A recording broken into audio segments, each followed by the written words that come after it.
HM Productions presents White Devil Podcast. Hi, this is Hanno the Honda Mäkinen, and introducing... That's right, boys. It's the high-flying, chair-diving, sweater and top hair wearing Easy Cheese Intercontinental Champion of the World, the co-host of White Devil, the Mondo and Mondo Cool, the in the next round, an occasional poster on Skirmish Frogs. He is the legendary video game reviewer that you might not know of, but you'll never fucking forget. He isn't AVGN, he isn't JonTron, he isn't a nostalgia critic. I am James T. Kaiser. Alrighty! Excellent. I think that was your best intro ever, because most I of the stepped it up a time... bit. Yeah, because most of... You stumbled a little bit, but still, like, the energy was there. Like, goddamn. Like, usually when we do, it's like, and Retro Kaiser's here too. Hi, guys. It's Yes. mostly like that. Okay, and welcome to everybody. To if this is the first, possibly the last. We don't know yet. If people like this, we'll do more of these. If not, then this will be a one-off thing. But welcome to the first ever White Devil Minicast. So, all right. So, what the fuck? I hear some of you probably say, or I assume some of you are saying, what is the White Devil Minicast? Well, if people haven't been paying attention, or if there's like people who've only subscribed to me in the past 6 months or something, I also do a podcast besides doing the videos on YouTube, which is called White Devil Podcast. And unfortunately, the past year has been really bad for White Devil Podcast. I have been just way too busy to have a podcast. In fact, we have not done a podcast in 2017 at this point. We're planning to. There are plans afoot right now to do a proper podcast, but I realize because I think people don't always appreciate what an undertaking a podcast can be, and it's because when I do a podcast, just like anything else, I want to do a good job of it. So, first of all, like the thing that people need to remember, of course, is that I'm not American. I live in Europe. Most of my guests are from the States and Canada, and there's a time difference issue, obviously. But more so than that, there's always a scheduling issue. So you have to make a schedule that guests can come on, and the thing is, like, hosting one of these things, people don't necessarily understand that it's quite a chore, because you're the one who has to kind of keep everything in line, and you're the one who has to keep looking at the clock and, like, how long are we going to go on? Oh, yeah, it can be a hell of a chore, considering how me being in Australia, I had to get up at like 3 o'clock in the morning for some episodes. Yes, but it's really stressful, because it's not like I have like some kind of production manager or somebody like clocking the thing and telling me, okay, now it's time for us to wrap up or something like that. I have to do that. I have to think about what we're going to talk about. I have to think about what's going on. I even rehearse parts of this podcast in my head for weeks ahead before we actually do the podcast, because I want to do a good job of it. I don't want to like half-ass it and what have you. And it's so. And the thing is, I love being a guest on a podcast. Don't get me wrong, being a guest on a podcast is fucking awesome, because all you have to do is listen to other people talk, and then once in a while you say something yourself. Mm-hmm. For me, and that's really fun. I love being on podcasts. I kind of hate hosting them, even though this is really fun. But it's because of the amount of work that goes into these. That is so. This is what the Minicast is. I want to introduce this as a possible remedy for the fact that we sometimes don't have guests, because I kind of always want to make White Devil Podcast into kind of a big deal that I get a guest over to who's familiar with whatever topic we're talking about, and I want to do a proper good job of it.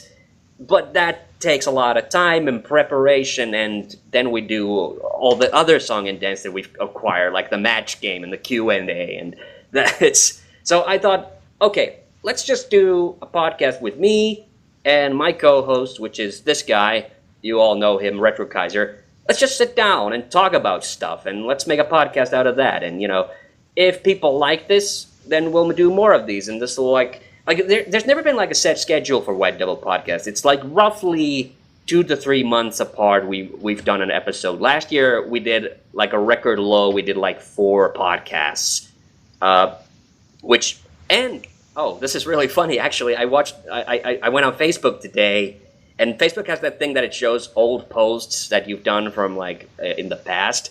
We are recording this on the same day that I recorded the first White Devil podcast. Happy birthday! Yeah. 30th of June 2013 is when the first White Devil podcast was recorded. It's an amazing coincidence. We didn't plan this, but that's kind of funny. That's kind of funny, honestly. But like on the first year, and we were halfway through the year already when we did the first White Devil, and we did 3 of them during 2013, and so we haven't done. So we have quite a bit of catching up to do to get back to like the old swing of things. Yep. Oh yeah, and so what is the topic? Well, we sort of have a topic going into this podcast, but really, what I kind of want to get into is maybe talk about what we've been up to for the past month or so. I actually like June has been kind of an interesting month for me, but I want to first I want to hand the mic over to you, Kaiser, and why don't you tell us what you've been working on and what you've been doing? Because I have seen the game review videos coming in. I've seen a couple of episodes of Sonic Adventure come in. One came out actually yesterday, the day before we were recording this, and I watched it, and I'm still curious. The funny thing is, it's been taking so long for the Sonic Adventure episodes to come out that I've already forgotten what I've said in those episodes. That's kind of interesting for me. But which is good, which is fun because I don't remember what I said, so it's gonna be always a surprise for me as well. I was also especially impressed with the previous episode, especially with that gag towards the end of Knuckles strutting. Yeah. Yeah, and I was impressed with the whole Homestar Runner thing. I forgot we went into that whole thing. with the friggin' the idea of doing a let's play as Strong Bad and Strong Mad. That was a really fun idea. I think we should. I'm thinking. Let's accept it. Yeah. All right. But hey, what else have you been working on right now? Other than the video reviews, I've been working on some big projects. Yes, I'm still working on Retro Kaiser the Game Episode 1. I've been trying to pen down some scripts, some story ideas, but that's always constantly changing, which is always such a big headache. Yeah. Yeah. Do you have any idea when's the next bit of the game that you think you're gonna like release to the public? I'm hoping for like a small demo, I'm gonna try to be working on a trailer to come out soon. Oh, like I keep on. It's good because I want you to be part of that darn trailer. Oh, sweet. Spoiler. Even for him, it's a spoiler. Okay. I'm also working on a very secret project that revolves around my reviews and a VHS tape. Yeah, that's kind of interesting. Is there? Okay, I wanna get into your head for a little bit, if that's not too intrusive. Oh no, there's plenty of room in there. Okay. Boy, it sure is empty in here. So that's a line from Captain N. When King Hippo and Eggplant Wizard switch brains. No, but what was it? What was it about the VHS thing? You did one of those VHS. Was it like for some racing game, or something? I forget. It's been a while. Didn't you do already one video on that? Yes, I have reviewed the video of Ridge Racer. I've actually got more video reviews in the future, but that's nothing. I see what you're going about, that videos and reviews, like me reviewing videos, but that's not where I'm going with this super secret project. Oh, okay. Think of more limited edition. All right. Yeah. And you picked the VHSs. Why the VHSs specifically? Purely just for fun. Yeah, nostalgia reasons as well. Yeah. Yeah. That's still like man, I still got stuff on VHS kind of tucked away in my like childhood home that I kind of wish I would get off my ass one of these days and finally like burn them off to a DVD because I have the machinery to do that. But yeah, it's kind of sad how that format is kind of slowly I'll spill the dying. full. Or, Yeah, yeah, I'll yeah. slowly. VHS is slowly dying. Ugh. I did not know. No, no. I'll reveal the full can of beans to you after the show recording and what it actually is. Okay, sure. Okay, Not so that not that people listening to this will actually care what I'm on about, but yeah, I'm still staying kayfabe in this one. yeah, I've given this guy a shout out in the past, and I don't think it's really like worked out in the like this guy works like seriously hard on his videos, and they're really good. I especially like the last couple of game review videos that you've done. I love the. I know you had some misgivings about adding the thing that you added most recently was a scoring system, and I totally understand why you have misgivings about that. I myself flip flop on should I have when I do the movie reviews, should I have a star rating or not? And I've decided now that okay, I've done it enough times that it's kind of like a thing now. So okay, I'll put it in there because it's not the same thing as with my blog where I write a review, but I know some people are just gonna skip all of it and just look at the rating that I gave for the film. Mm-hmm. So, but with the movie review, but with the videos, they'll actually probably have to watch the whole video to get to that when I finally do give the star rating. And the star rating is completely irrelevant anyway. It's like, if you like what I said about it, maybe you'll want to watch it. But like that's the thing. Like people should make their own decisions anyway. But I do like I like you're constantly getting better with the video reviews and Thank you. Yes, I've actually gotten a lot of praise for adding in the score system. Like I was very hesitant about adding that in, especially since a lot of people when I give reviews, like for example, someone at IGN gave like Uncharted 4 like an 8 out of 10, and they got death threats for it, saying why didn't you give it like a 10? Something like that. Oh yeah. Then Yeah, that's been a kind of a hot potato recently as well. Like, which is completely weird because 8 out of 10, that's a high score for any. It is, and the other thing I was worried about is my scoring system is a bit different than how other people see it. Like I see it by actual mathing. Like a 5 is average, and you get the idea. Yeah.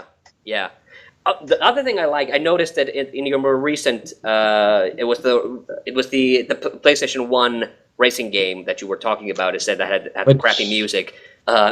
Yeah. But I wish I like is that you add the little text at the bottom as well. That it's not just the number, but you also put in that little thing that like a little comment, like almost like a little editorial note. Like this is how I feel about this. That's really good. I'm feeling like I want to rip that off from you. It's I don't know where I pinched that idea from. I think it's from years of reading video game magazines growing up. I think that's the main one. Magazines as well. So, but I like it. I like it. I've never really thought about it. It does add a bit more to the whole thing. Yeah. Yes, I did that to paint a more clearer picture because when people sometimes they see a score and they get angered and confused. So I added like that extra bit of detail to help soften the blow. Oh yeah, and I guess I sort of do that with my blogs as well with the movie reviews. Is that I started adding the score breakdown because the score is kind of arbitrary anyway. But people have a easier time digesting it if I just like say, well, I gave it. +1 for because of this action scene, and I gave it a -1 because of this annoying character or whatever. So the scoring systems are arbitrary. People should always remember that, and it's completely subjective. But like, yes, but it's but it's also like because I know people are gonna look at it. That's why I've decided to. Break it down, even though the breakdown's kind of arbitrary in and of itself. Yeah. I know I've got you in my grasp of my scoring review, especially with the tune that I picked for it. Oh, yeah. I really love it. That's... honest to God, I don't think there's a more satisfying piece of music in the world than the Sonic stage clear theme. It's amazing like how many when I hear it in other contexts, like how like awesome it sounds to me. That Yeah. that's actually the Sonic R version. You know, the Yeah, one that I realize everybody it's not the hates because yeah they don't I know re- how the bumper buttons work. yeah I realize it's not the original obviously, but it's the same melody, so it doesn't matter. It Like is. they used it also in well, not that specific version, but they used that same melody in well, a lot of other Sonic games, but also Sonic Generations. And I kind of hope that they're gonna. Oh, and they did use it in Sonic Adventure, didn't they? Yes. Yes, they did. Of course. This all when it's you and me, it always comes back to Sonic, doesn't it? Just We're realized. doomed to live that curse. If it's not Sonic, it's Sonic S games. All right. Yes. Okay. Um, So I completely kind of lost our trail of thought. Went into talking about your review videos. Is there something you're working on right now that you can talk about, or do you want to keep, or is that are all your projects right now kind Yes. of that you want to keep them secret? I am officially working on Schmuptober 2017. I have to do that one hella early because it's 31 reviews in 31 days. So that definitely packs in a lot of hours to work on. Yeah, I can But I'm just imagine. like, Oh I'm boy. like, thank goodness they're only shmups. Like most of them take like around 40 minutes to beat average because a lot of them have like the unlimited continues. But then there are some games where you have to actually get good. Like there were some games I wanted to review for Shmuptober last year, but had to push them back to this year simply because they were too hard. Oh yeah. And I gotta like give you massive props for doing that kind of thing anyway, because that's the reason I don't do long review series anymore. Like the last one I did was the third series of He-Man reviews, and then I started doing with the He-Man reviews. What I do with all of my reviews is that I always do them whatever the hell I feel like it. Which, by the way, reminds me I have not done a He-Man review this year yet, so I gotta get on that as well at some point. For the power of Grayskull. Oh yeah, definitely. I hope to get at least make a couple of more videos before the new movie comes out, which is going to be 2019. So I'm kidding. I totally know which episode I'm going to review next, but I got to get off my ass and do it. But that's the thing, because I got so much other stuff that I'm hoping to work on. Maybe I'll squeeze it in to the July August lineup of videos, but. I don't know. I wanna do a proper job of it, which it means that I have to watch the episode from start to finish, because I want to avoid another Vern Troyer situation.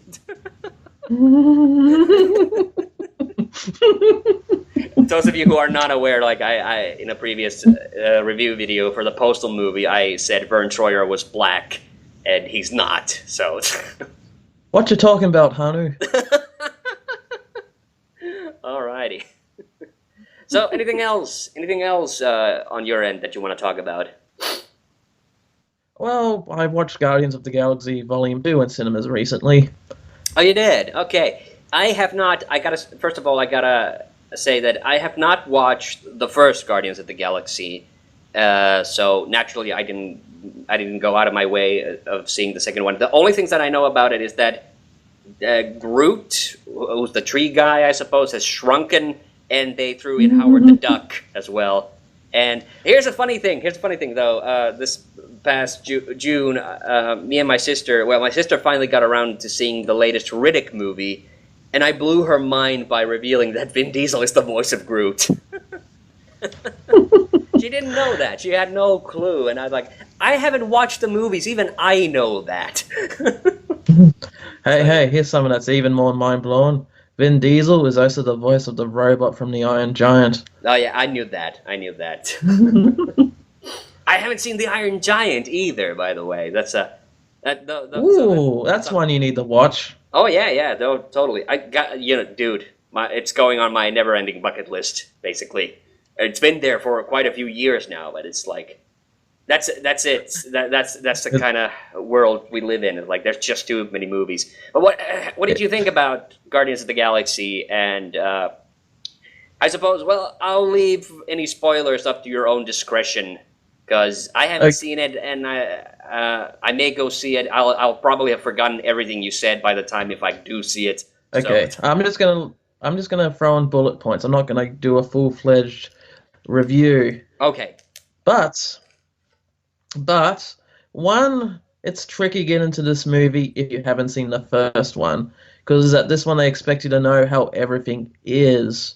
So it's one of those movies where you can't, like, for example, like Spider-Man 2 or 3, like you can jump into those even if you haven't seen like the previous ones. Like, oh, Spider-Man, I know them. Um, Spider-Man, I know them. I just realized I said that. oh yeah. No, it's not. But yeah, this is one where you sort of need to watch the first movie first to, like, They not knows us, necessarily get into precious. the They knows story, us. like not to get into the story per se, but to understand who the characters are. oh yeah. Like if you go into this one not understanding the characters are, you're just going to be lost. You're going to be like, who is this handsome guy shooting stuff in space? Is that the fried rodent? Chris Pratt. Oh wait, no, Rocket was Rick. it Chris Pratt, or did I get that confused? Chris Pratt, yeah. Okay, good. It's That was the weird. fried- so it I was watched the him. fried rodent. It's weird with Chris Pratt. I initially watched him in like comedy shows where he played like the dumb hunk, but he's transitioned to action movie hero oh so well. It's All right. the world needs another action movie hero. But anyway, speaking of action, this movie is bucket loads of action, like much more than the first one, and probably the most action. Probably this Marvel movie probably has the most action than any of the other Marvel movies, All right. which is says a lot. Like when you go to see Guardians of the Galaxy, you're expecting to see a dumb space action movie, sort of like Star Wars. Okay. All right. Interesting. And Interesting. Yeah. what else? There were some characters in that one that I didn't expect. Like, or actually, there was characters that I expected, but I was expecting them to appear in Doctor Strange, but they ended up appearing in this one instead. Like, you can tell, like, this is the movie right after Doctor Strange. And of course, if you watch Doctor Strange and jump to this movie, you get like that fan service of understanding that little bit.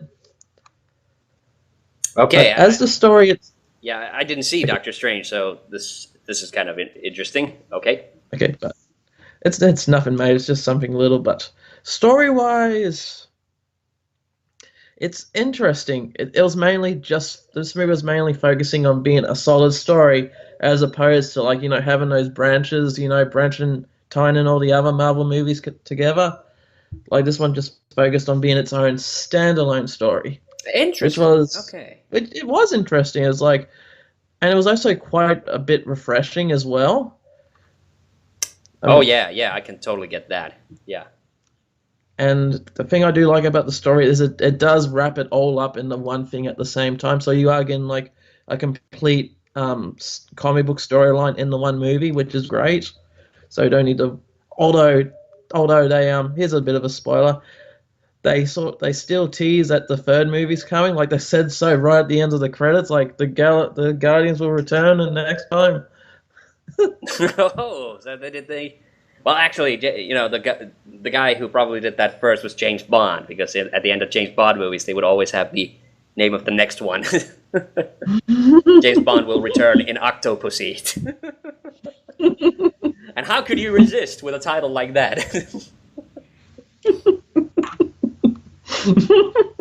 All right. Yeah, where was I? Yeah, I think those are all my bullet points. Sorry that this wasn't like a full-fledged review. I don't want to spoil it because I No, no. believe this movie needs to You be said seen. plenty, and I actually kind of want to add to that, maybe, possibly, Oh, in my own segment. Yep. one more thing. If you enjoyed the characters in the first one, you'll especially love them in this one, as they're much more developed in this one. So Oh yeah, yeah. And that's good. I love that when they do that with sequels, and that's the thing I've always, because the sequels usually get a bad rep. Let's be honest. Like people always want to hate on sequels and things like that, but there's like plenty of movie sequels which I actually think are better than the original movie, simply because the characters now have history and you're invested in them and you get kind of into what they're Exactly. That's the same case with this movie. Yeah, and this is unpopular opinion. I like Ghostbusters 2 more than Ghostbusters 1, and it's because all those characters now have history, and I care a lot more about what happens to them. Same thing with the Rush Hour movies. Like I love Rush Hour 2 and 3 much more because Jackie Chan and Chris Tucker's characters are also really developed. Yep. I can explain that. At some points, we get sick of hearing the same origin stories over and over and over again. Oh yeah. Okay. And but yeah, that was interesting. Anything else? Anything else you wanted to add to your own parts? It has a great soundtrack. Oh, that's it. Okay. You don't have anything more you want to say about projects you're working on, or are you done for that as well? I'm done for now. Okay, yeah. So my thing was I took immediately. Well, work concluded for me in early June, and I took a 3-week-long break from doing anything video related. So I went to sort of. I actually did record while I was away. I did record stuff for. Well, this is not a big secret. Me and Aqualung are working on a special anniversary Let's Play for his channel. It hasn't come out yet as of this recording. It may have come out by the way, but it's not a secret because Ken already mentioned it in his official anniversary video. But beyond that, I've been staying away from doing any videos. I returned to my hometown, and I spent like 3 weeks there. And what I've basically been doing, I've been just watching movies like no tomorrow. I've been just catching up on stuff. And so is that how they celebrate spring break in Finland? No, summer break. It's technically still going on. But I actually watched a movie that I had never I didn't really know much about beforehand. It's called The Egyptian, which is interesting because it's a movie from the 50s, but it's the only Hollywood movie that I know of, which is actually based on a Finnish novel. So that was interesting. I finally got around to seeing Captain America: Civil War. Then I went to see the new Pirates of the Caribbean. I went to see Wonder Woman, and I went to see both of those with my sister.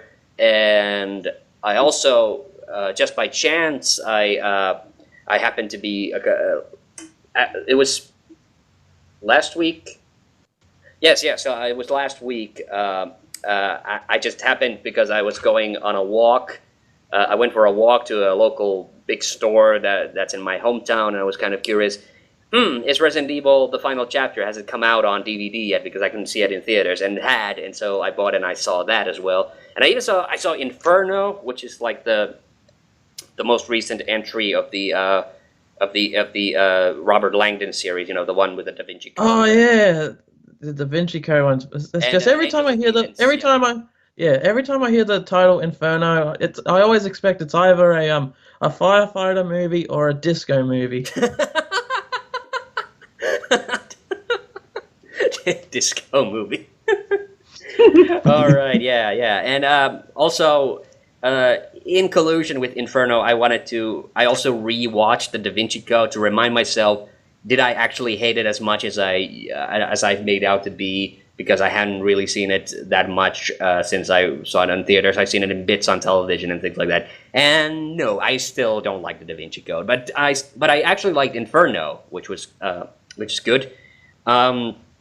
Okay, and going off from what you said with Guardians of the Galaxy, I want to say a little bit about the Wonder Woman movie, which is when you said yes, which is Wonder Woman was pretty much out of the current run of DC.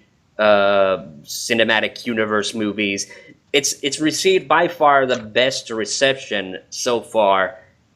I maybe didn't like it as much as Suicide Squad, but the same thing that you said about Guardians of the Galaxy, how you like the fact that it actually tried to be its own movie and wasn't so wrapped up in the whole intertwining, complicated clusterfuck of a running storyline that is the Marvel Cinematic Universe, and then it's actually trying to be its own movie. I have to say, I feel exactly the same way about Wonder Woman, which is it was its own movie. They didn't try to like shoehorn the whole Justice League thing into it, which we know that's coming. That's still going to be coming. And I'm excited for it, don't get me wrong. But I just like the fact, it was so refreshing to see a superhero movie that was just about that superhero, and not, part of this whole, like I said, this whole complicated storyline and thing. They just the tiniest little bit, they tease the Justice League thing. We see like a Wayne Enterprises truck at the very beginning of the movie. But that's it. After that, it's all Wonder Woman all the way. And that's what I like. I like that. I kind of that's the thing I miss about superhero movies right now. I just miss like kind of pure and simple. It's just the one. It's just the one comic book mythos thing because it's fun. Okay, sure. Like it's fun when they make like references to other characters who potentially exist within the same universe, kind of thing. That's cool and everything. But if you keep doing that. Over and over again, it just first of all, it just loses its appeal, and on the other hand, it becomes a chore to start to follow those kinds of things, which I honestly kind of felt a little bit like that when I finally did saw Captain America: Civil War. But I feel we need to have Dorobka here before I start saying anything about about Civil War. I think that's a whole big bag of chips that we need to discuss. And I watch a lot of movies. I didn't write a lot of movie reviews on my blog, even though that's usually where I go to write when I want to talk about the movies I saw. But I was seriously thinking about doing it for the 5th Pirates of the Caribbean movie. Yes, but what I thought instead was, wait a minute, this is the 5th Pirates of the Caribbean movie. Oh, hell yeah, you know what that means. It's top 5 time. So I did the top 5 Pirates of the Caribbean movies list, and that was fun. I loved doing that because I've avoided ranking them like that. Well, okay, not really. I did do like a quick movie review thingy with them on the blog years ago, probably 2010 or something. I did the quick movie review treatment of the first 3 movies. But now I decided that oh hells yeah! Now there's 5 of these. I can finally make my top 5. Yeah, all I have to say about the Pirates of the Caribbean series is just give Captain Sparrow his own Disney animated series already. He deserves one. Oh, yeah. So, did you see the 5th movie, Dead Men Tell No Tales, or as it was released in my country, and I hate this when they do this, but there has to be like some marketing reason for this. They changed the title in Finland, and it's called Salazar's Revenge, and it's been released as that in a couple of other countries as well, which is annoying because they do the thing at the very start of the movie where Javier Bardem, who plays the villain, says, I will tell him myself, but dead men tell no tales. And then it does the dramatic camera pull from the ship, and it goes, Pirates of the Caribbean, and I'm expecting it to say, Dead Men Tell No Tales, but instead it's just Salazar's Revenge, and it's like, shit. Like, that is such a title moment. Like, it's funny. I do like it when they get an excuse to say the title of the movie in the movie. But it's like, and that's such a perfect moment. It would have worked so perfectly to then pull back into the title of the film. But no, for some bullshit reason they had to change it. So yeah, sorry, I asked you. Did you haven't seen it yourself? No, I wanted to see it. The only thing I saw about it was the promotional poster featuring Paul McCartney, and I've just found it absolutely hilarious. Like he's got all like the dirty pirate look. Yet Paul McCartney's always had those pretty boy eyes, but just seeing like the dirty pirate but with like the pretty boy band eyes was just hilarious. You know what? I saw him when I saw the cameo in the film. It was great. I loved it. Have you heard about what he does in the cameo? No, you can spoil that away because I heard it doesn't have any main importance to the story. It's a complete random bit, like, and I'm thinking like Keith Richards played Jack Sparrow's dad in the last couple of films, So I'm thinking like they asked Paul McCartney that maybe Richard wasn't available or whatever. So he plays Sparrow's uncle Jack, and he runs into him when he's being put in jail, and then he he tells a joke, and it's made implied that this is a joke he always tells Jack, and he says, "All right, you want to hear a joke, Jackie?" A skeleton walks into a bar. He orders a drink and a mop, and then it's like complete quiet. But in the distance, like in one of the last cells, you can hear a little bit of laughter coming in. So it's actually that laughter that then got me like laughing. So it's like, and he says other things like Jack's about to be like executed in that one. So as for Stefan, he has the softest hands. Like if you're getting disemboweled, like have the softest of hands. It would be great to see Captain Guybrush in one of those movies one of these days. Oh yeah. Little people. Well, that's a whole thing. Like people have been saying for years. Like maybe the Pirates of the Caribbean movies have ripped off Monkey Island a little bit because of certain similarities. But the thing is, like it's kind of the other way around as well, because Monkey Island, at least the first two, ripped off the Pirates of the Caribbean ride. And interestingly, of course, then the fourth movie, On Stranger Tides, is based on a book that's called On Stranger Tides. And that was the book that actually inspired Ron Gilbert to make Monkey Island in the first place. But that's a whole big thing. So, wait. Yeah. So that's what I wanted to also ask. Did you see the previous installment with Ian McShane and Penelope Cruz? At World's End? No, On Stranger Tides. That's the one that Penelope Cruz and Ian McShane or Lovejoy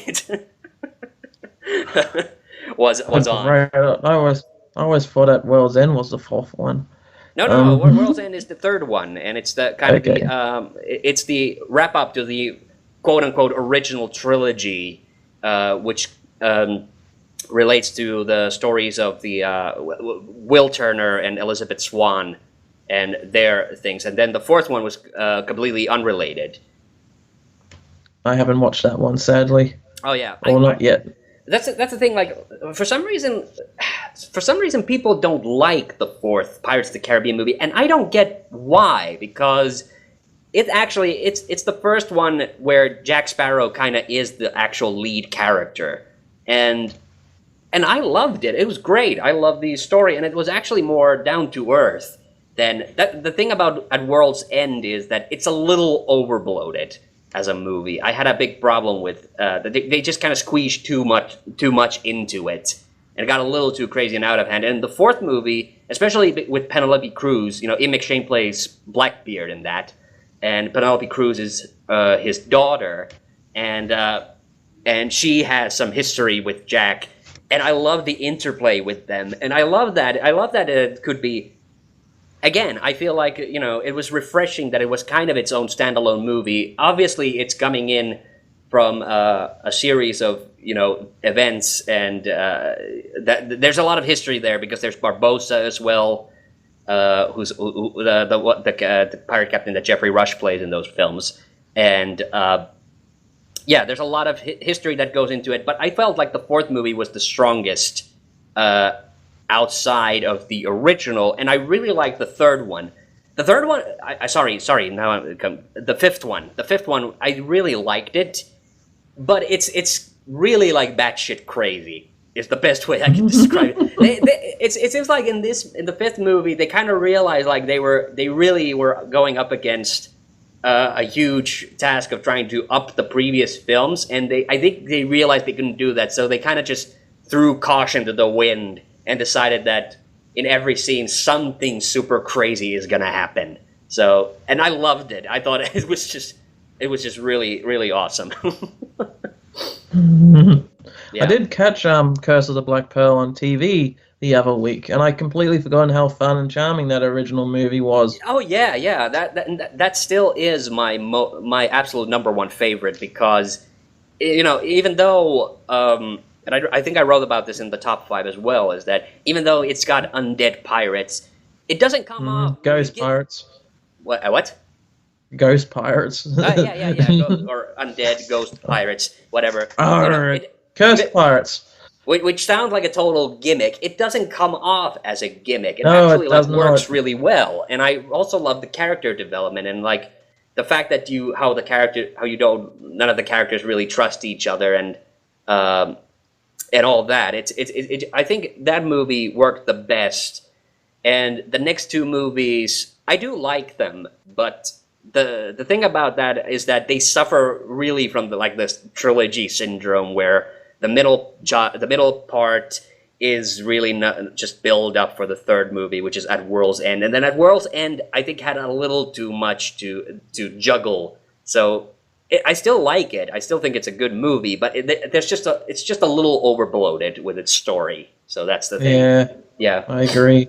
And okay, and this is fun because this week, the minute I came back, actually, like we're recording this on a Friday, I came back home on Tuesday, and on Wednesday I recorded and edited and put online a new video, which in case you haven't checked it out, but this is the thing, Kaiser hasn't seen it yet, so he has no idea about this whole bag of chips.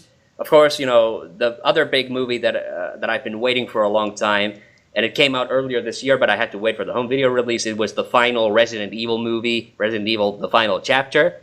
The video I made about it is called TheHande Rants About Resident Evil: The Final Retcon. And it is what it sounds like. I did write a review about it as well on my blog, but the thing is, the minute I saw the final chapter, there were feelings. They were not good, and I felt like, man, I have to make a video about this now because I made a video about the movie back when the theatrical release was coming up, but now I felt like, people are gonna call me out on it if I don't do it. So I have to do it.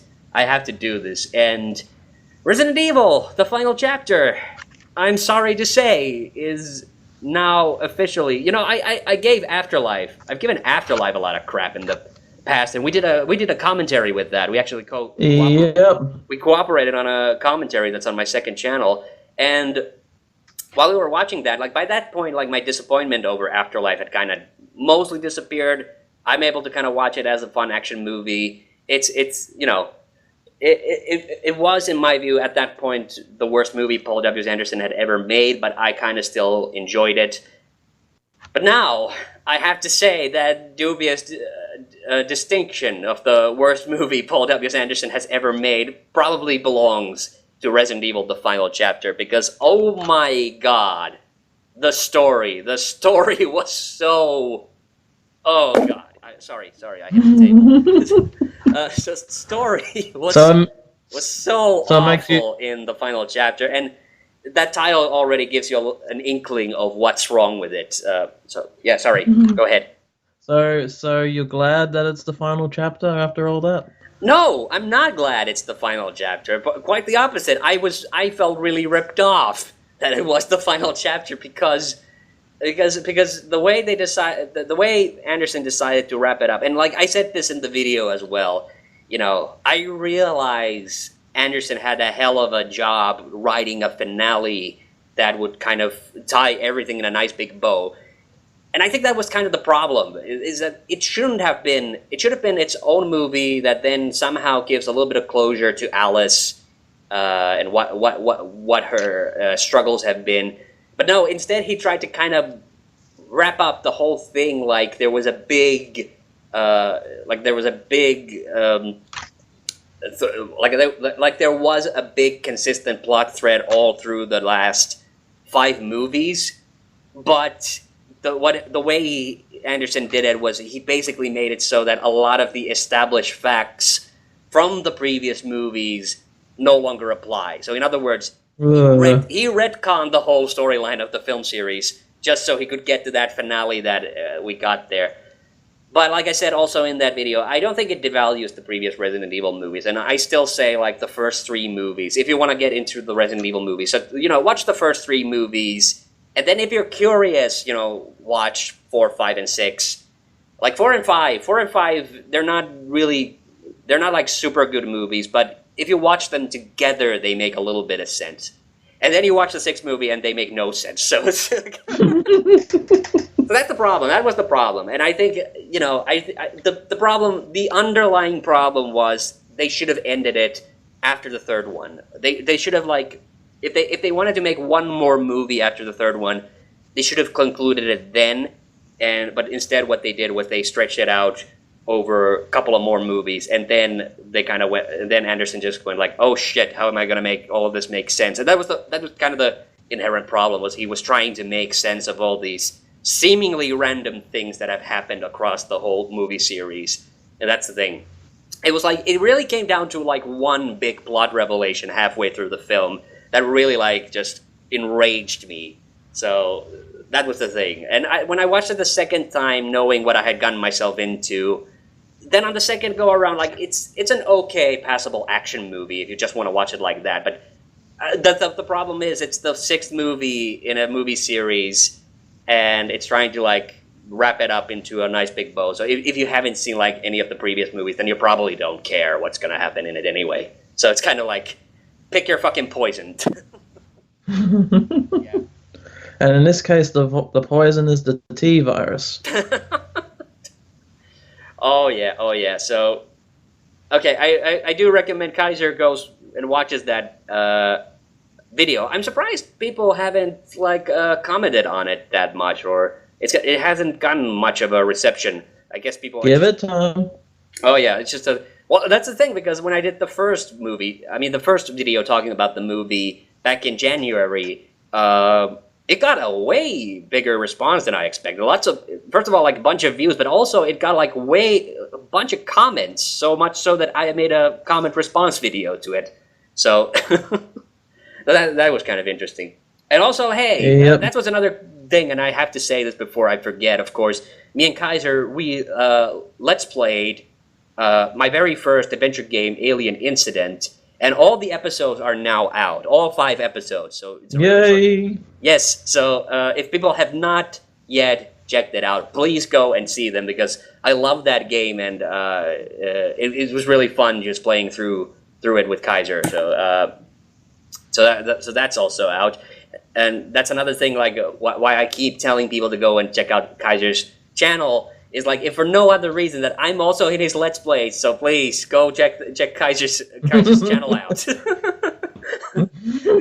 Honestly, I think some of the episodes that we do together on your channel are way better than the ones on mine. So that's another reason I want people to go see them, for no other reason, because I'm continually stunned by the weird shit I say when I'm not the one playing the game.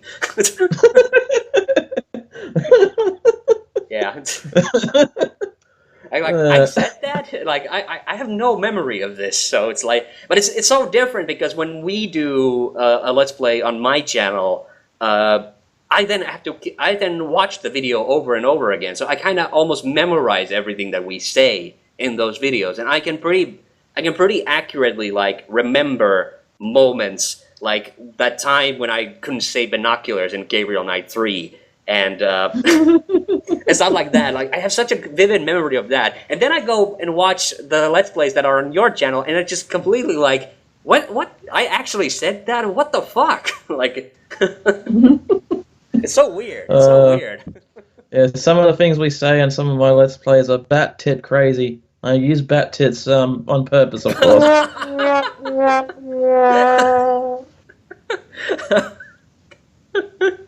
Bat tit crazy.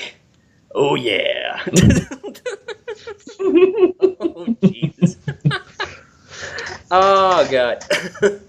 Oh hey, and the thing that I've been working on right now, actually I do want to talk about this because it'll be out before this podcast is out. So I'm not spoiling this for anybody, but I'm working on a new top 10 right now, and I'm not gonna. And Kaiser doesn't know anything about this. What's going on? What's going into it? But I'm working on this list that's called the 10 puzzles from adventure games where you abuse animals. And actually, I did a lot of the groundwork before I went on my 3-week long break. And I actually got a lot of the things done. I did the script and the voiceover, and I even edited the video a little bit. But when I came back, like I've been now working like really hard to get the necessary parts. And that was really funny how that that was an idea that came to me when I was working on the dumb adventure game puzzles video, and I was thinking, and I think I've thought about it before, and I know I've mentioned it in one of our Let's Plays. I don't know if it was on your channel or my channel, but I know I've mentioned it. That's a list I probably should do at some point, and so it was funny when I sat down to think about the script, or rather before even the script, I was thinking about, okay, can I even think of like 10 puzzles from adventure games that where you abuse animals? And I was shocked. Like it was like that, like all of a sudden, like my God, yeah, like. Adventure games, like what the fuck? Like so many of them, you just do terrible things to animals all the time. Yep, especially if you watch the Alien Incident one. There's a case of that happens in that. Oh yeah, that. Well, that's gonna be in the video. I can't sugarcoat that any other way. But the other ones you're gonna be a little bit surprised about. Some people might not know, because there's gonna be a couple of entries from games that we've Let's Played, not just you and me, but me and other people as well. Yeah,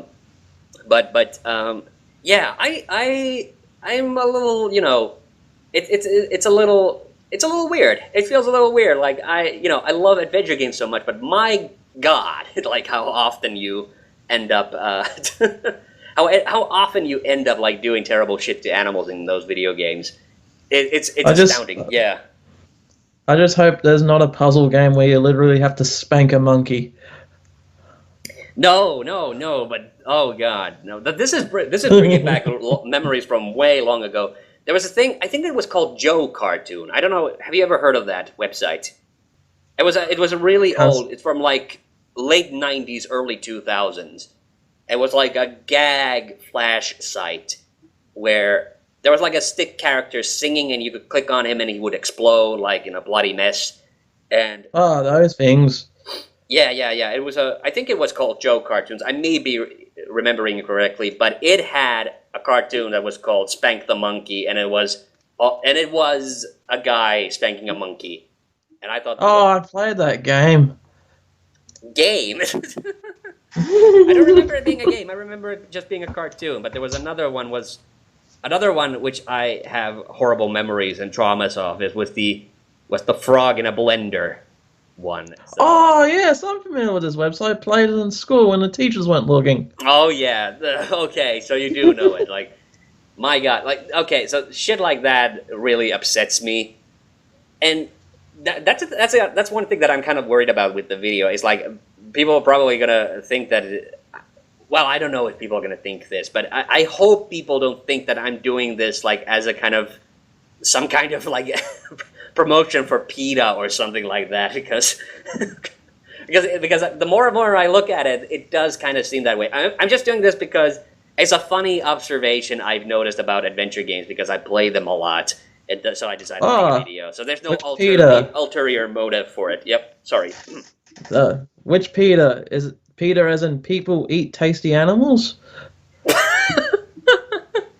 Oh no! But it's like one of the things like is really upsetting. Was so upsetting that I had to really like stretch for a joke in that one. So, but I hope people are gonna find the thing I hope is gonna happen is people are gonna find the humor in it, even though. There's one I don't think we can talk about animal abuse in adventure games and not mention Maniac Mansion, because of the hamster in the microwave thing that you can do in that. And yes, and I do have to address it, but it's not an entry on the list because it's not a puzzle. You don't have to do it. So if you did do it in Maniac Mansion, congratulations, you're a terrible person, but you don't solve anything by doing that. I don't know. Some people might like to eat hamsters. No. Hamster Hot Pockets, anyone? No, God, no. Oh man, and that reminds me of another thing. That reminds me of one of the episodes in the XCOM series that we did with Ville, where we talked about eating squirrels. I'm glad that's all you're talking about eating. No, but it was weird because what inspired us to talk about that, and you reminded me of it, was because I had seen, just as a kind of on the side of doing something else, I was watching a program called The F Word, which is by Gordon Ramsay. So it's a food show, but the F word, haha. But he made in one of those episodes, he talked about cooking squirrel. So it was an actual thing, and that reminded me in turn when we were doing the Let's Play of the fucking homeless guy in Grand Theft Auto 3 who calls in to the talk radio show and talks about eating squirrels. Like, oh, great! Squirrels not so good, real stringy. And then my favorite when he talks about pigeons. Like, I like pigeons. They're like little fortune cookies with wings. They sometimes come with little messages. And then it turns out he's been eating the carrier pigeons of this organization called Citizens Raging Against Phones, or CRAP. So that's this whole big. So it's kind of snowballed into this whole thing. It's in the extra special episode. It's the one where the game glitched and we had to redo a whole battle scenario because of that. Yep. Oh, here's a bad joke. When they nibble on squirrels, do they like munching on its nuts? And when you say that, all I can remember, all that comes to mind is Dr. Dolittle and Chris Rock as the hamster saying, "Nuts! I love nuts!" Chip and Dale, roasted rangers. Oh God, no. Oh Jesus. Okay. So what else? What else do I want to talk about? No, not really a whole lot. I also got to finally play Yooka-Laylee while I was on my 3-week break. Yes, that's a good game. That one. Not if you ask me. I did not. Did you grow up? Did you grow up playing Banjo-Kazooie? I did, but it's not nearly as good as Banjo-Kazooie. In fact, I don't even like Banjo-Kazooie that much. The thing that really, I'm just gonna come out and say, like, the thing that really just fucking bugged me about that game is like how fucking slippery the controls were. Like, yeah, the main character has no heft. He just kind of goes, and I just kept falling off platforms all the time, and it kept enraging me. Like, I was thinking, like, where the fuck is the ledge grab? Come on! Like, it's the most elementary thing in a 3D platformer that you should have. Is if you walk too close to the edge, the character kind of falls off, but not really, and then grabs onto the ledge. So, the thing that they had in Super Mario 64. But on top of that, like, the thing where you collect the friggin' pages, like, I don't know, I just don't feel, just didn't feel rewarding. Like, I don't know, something is missing. There's something really fundamental missing from that game that just prevented me from enjoying it. And also, like, I don't know, I'm not a fan of the level design either. Like, the Ice World in particular kind of just annoyed me. Like, there were good parts, but on the overall, I was not a fan of it. So, yeah. You want to know my favorite part about the game? Yep. JonTron got kicked out of it. Yeah, it's like... yeah, I'm gonna get crucified for that. But I saw the bit that they cut out that had JonTron in it, and like the thing is, like, you could barely even tell that it was him, because they did the thing with the thing that they did with Banjo-Kazooie was that the characters don't actually talk. It's just like a sample that they play. Yeah, it's that gobbledygook language that they put in, and I don't know. I felt kind of iffy about that. Like, really, because of this bullshit internet outrage thing, you're gonna kick the guy out of the game, but this, whatever. Like, yeah, I did think it was quite cruel. I'm just, messing around. Oh yeah, I know. You're not a fan of JonTron, so I know. I'm not a fan of JonTron. Again, when you make that joke, but it's like Yeah, it's yes. like Listen, viewers, I may not be a fan of John Trump, but I think him getting serious. I think him getting kicked out was a bit cruel, despite me not liking him. I did think that was a bit cruel and unusual punishment. oh yeah, but it's like yeah, I didn't actually get to play a whole lot. It's actually before I went on my little break. I was finally, for the first time in my life, I actually got to play Abe's Odyssey, which is the Ooh, that's a great game. yeah, and actually yeah, I got hooked on it too. But it is a game that makes you feel like a terrible person every time you accidentally kill one of the Gulkins, or what the fuck they're called. How far are you into the game? Not very far, and I'm thinking I had to restart because I think I might have I might have fucked up at some point. So, but yeah, I do like the game. I do like the mechanic and everything. It's just a little frustrating. It's that game that makes where you die and have to try, retry over and over again until you get it right. So it's a little Yes, frustrating in that regard. But I do like it. I do like the basic idea behind it, and I do intend to get back to it at some point. But like I said, this week has been really busy for me because I did the Resident Evil video. I've been finishing up the top 10. Well, actually, it's not going to be a top 10. It's going to be non-ordered list video that just happens to have 10 entries. So the 10 animal abuse puzzles video, that's the thing I've been working on, and this as well. So I plan to get back to it. I just haven't had the time yet. Yeah. Sorry, I cut you off there. Okay, I was gonna go back to Yooka-Laylee, but first about Abe's Odyssey. The thing that I should have brought up earlier is it definitely reminds of like those old school Genesis like die trial and error on platformers like Another World and Flashback. Well, that's the thing. Like, it's of course. Wow, this is bringing back old memories. But you remember, long time ago, Gexup did that whole genre series, and he talked about this is the subgenre of cinematic platformers, and John Ray as he called it. hey, who the hell am I to criticize anyone's pronunciation? Yeah, okay. But the thing is, like, yeah, I kind of get. That is a genre that I have had mixed feelings about. Like, I kind of think it's really awesome and cool, but it's kind of bullshit as well. Like, the Prince of Persia's, like the original ones, not the 3D ones, and the and what you said, the Other World, or what was it? Another World. Another World, yeah. The whole Mike Ruba thing. But I kind of like, I sort of like that. And the thing about Abe's Odyssey is I really, really love the look, the visual design of the game. I think it's really awesome. Like that dark it's like it's so hideous yet so charming at the same time. Yeah, and I think the sense of humor, the comedy is like what really, really sells it to me. Like that's the thing that's the thing that keeps me going and keeps me trying even after I die multiple times.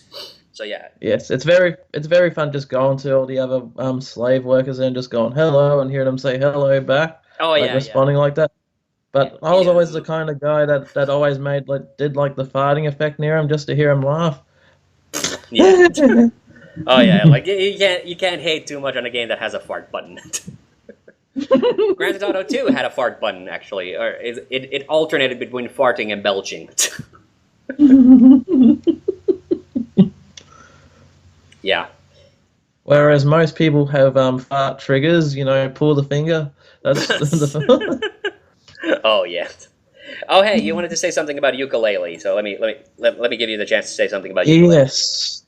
Like judging by the way all the people are judging this one, like I don't see like I'm one of the few people that really enjoyed it, but I see this one as being more of a cult classic than a breakout hit than anything. But oh no, how did you feel? The thing is, it's a crowdfunded game aimed at a specific demographic, which is like all the super big Banjo-Kazooie fanboys, and for that, it's not bad for what it is. Like the fact is, like I just don't enjoy it. That's the only thing. I'm not saying it's a bad game. I just don't get the kick out of it because I'm not a fan of those collectathon type games myself. So I know I'm coming off as a bit of a negative Nancy on this. I'm not saying it's a bad game and that you shouldn't try it based on my recommendation. I'm just saying, like, if you're not a huge collectathon fan to begin with, like so for me, like all the little irritations about the gameplay and things, they just get magnified for me. So Yeah, that's I all I'm can see saying. That's all that, I'm and saying. I agree Yeah, with that one. But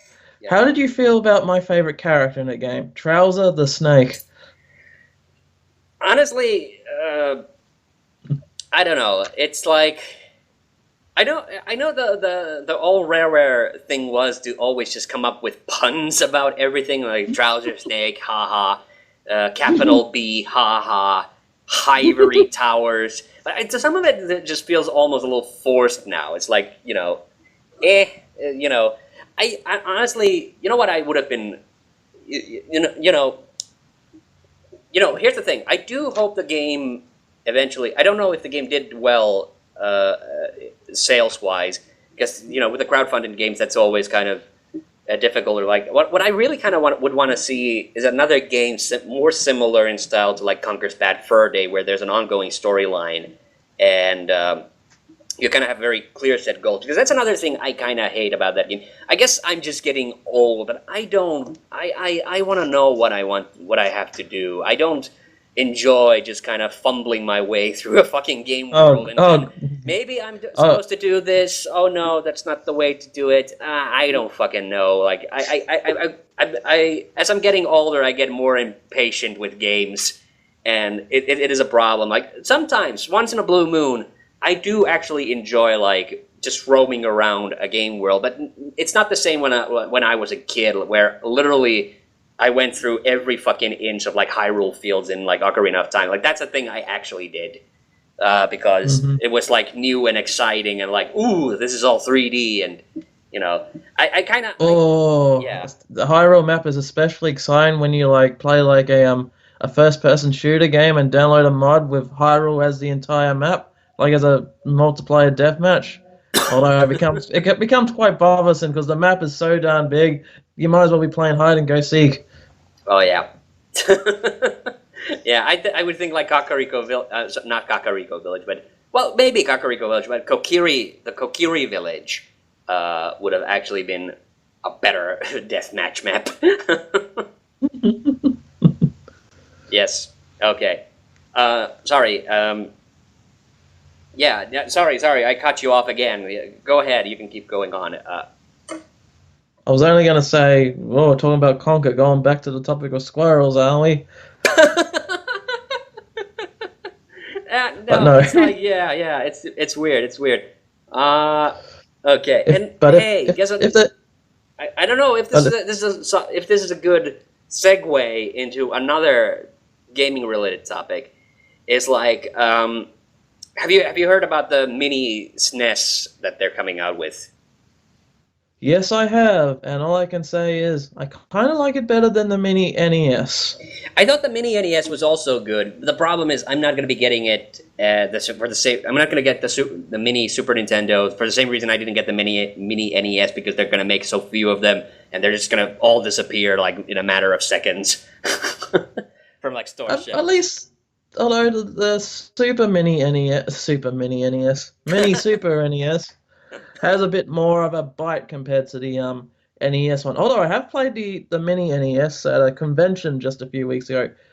It plays like actually playing a proper NES on the TV, but the Super NES actually has more of a gimmick to actually get me to buy it, and that is it comes with the unreleased Star Fox 2, Yeah, that's first the thing time I being ever noticed. being Noticed, officially but released. I was impressed with the fact that okay, let's not beat around the bush. It is a plug and play console. The mini NES Mhm. and the mini SNES they're both plug and play consoles, but And this is a plug and play console from Nintendo, so that means Nintendo is going to give it as much fucking attention as they would to any proper game console. So that was the thing about the mini NES, is that they actually they could have just, like usually with plug and play games, they could have just made it all first party titles, but they didn't. They actually reached out to like Capcom and Square and Konami, and they got a whole bunch of different like iconic NES games for the mini NES. And the same thing with the Super NES. Like, what I'm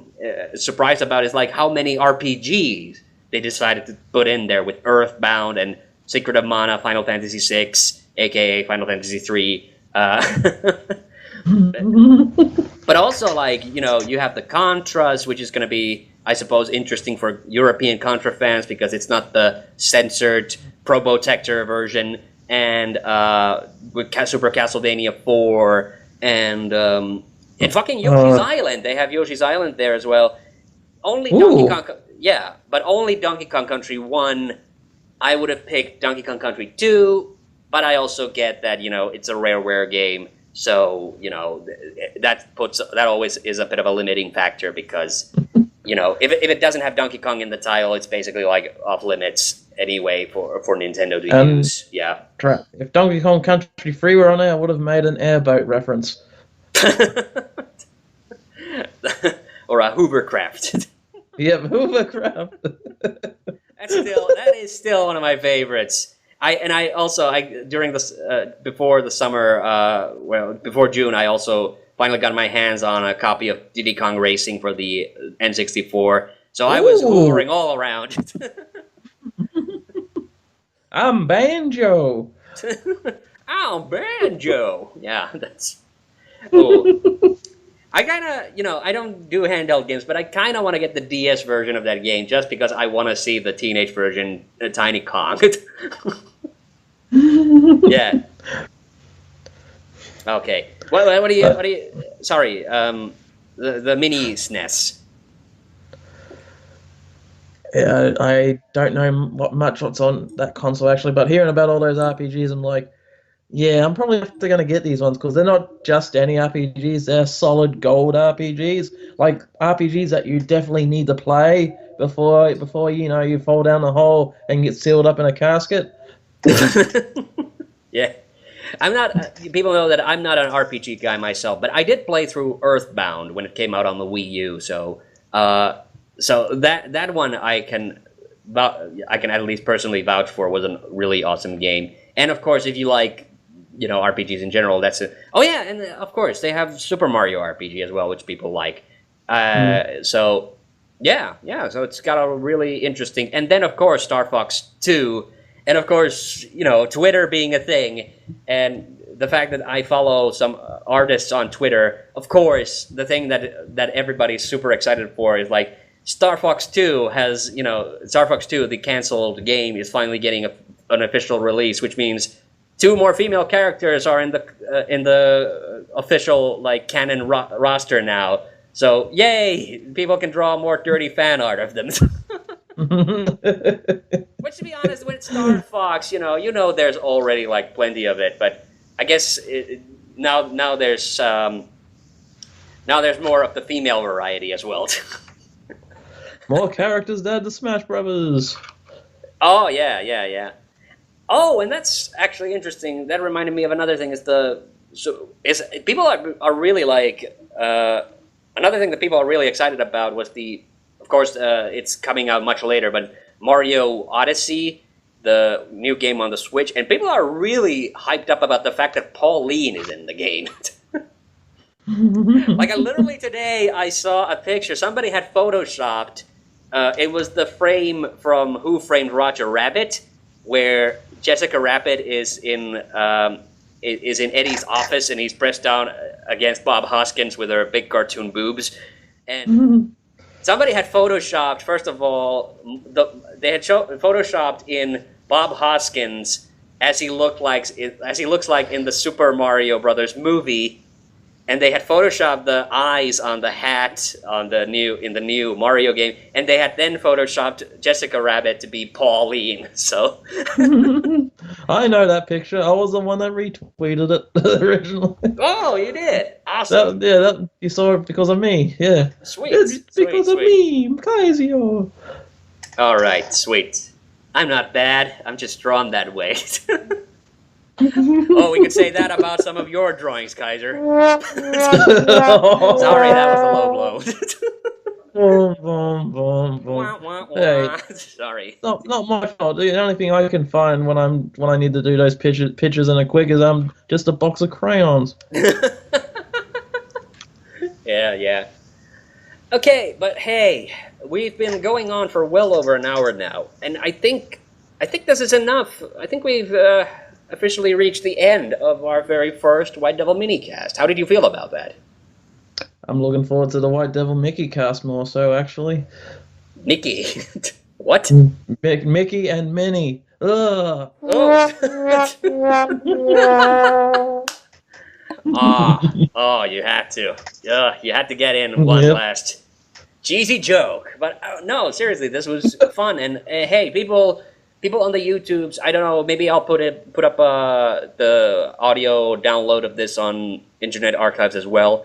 But this is definitely going on YouTube, and if people like this, hey, let us know in the comments if you want us to keep doing these mini casts. But like I said, we're also planning a proper big White Devil podcast as well. So, so first of all, thank you for listening, and I hope you enjoyed it. And if you didn't enjoy it, too bad. But yes, I'm Hannu TheHande Mäkinen, and I was joined by James the Retro Kaiser. You got any last words, Kaiser, for us? See you on the next one. Hey, that's my line. Okay, bye everybody.